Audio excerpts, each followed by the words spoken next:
Hey, man, we got an EZGO gas here. Let's get right to it, man. No more bullshit. Let's get to it, get it done. I got stuff to do. Y'all got stuff to do. Let's get this golf cart running and get home. All right, man, what we're going to do here with the club cart, EZGO gas, man. The problem here is it does nothing. All right, does nothing. I'm going to show you how to, first thing you want to check, this got a Kawasaki engine in it. First thing you want to check, as always, battery voltage. You put it on both DC, V with a straight line.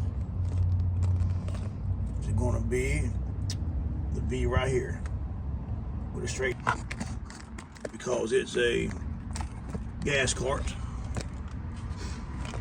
So it only has 12 volts on the battery.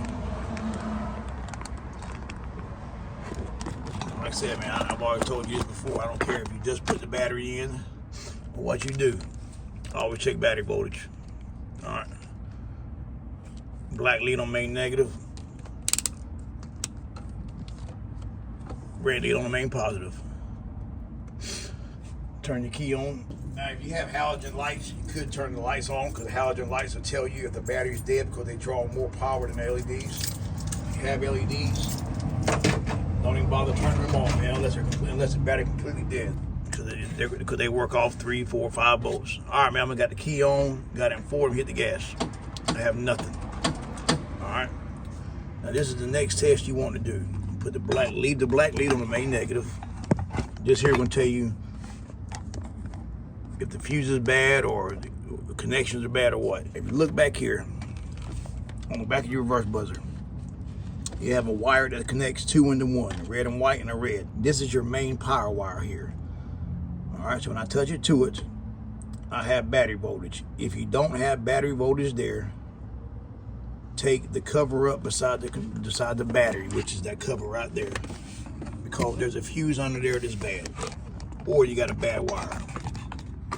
Now, the way this cart works now, and I explained this in my last diagram that I drew, that voltage goes from the gas pedal first, and then it goes to the key switch. So what we're going to do is, right here, you got a green wire.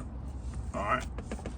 If you can see here, voltage leaves here off the forward and reverse switch, goes down here to a green wire.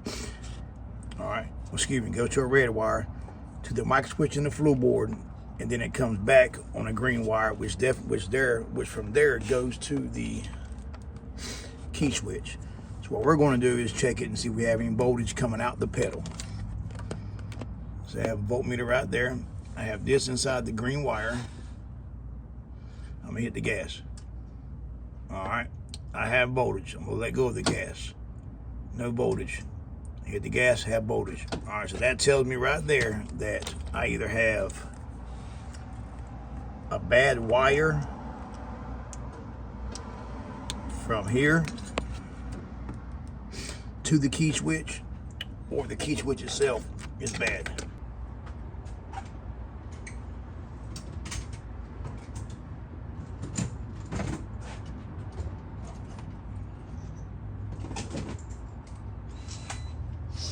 Now, of course, they have rivets up there in it, so you got to drill the rivets out.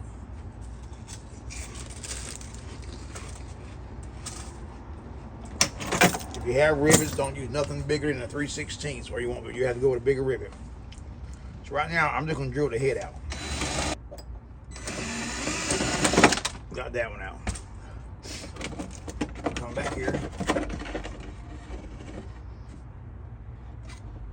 We're going to check the key switch, and I can already see what's wrong with it. Right there. Wire broke in the harness. Alright, well, I'm going to go ahead and put a female end on it, hook it back to the key switch. Simple as that, man. That was a simple job.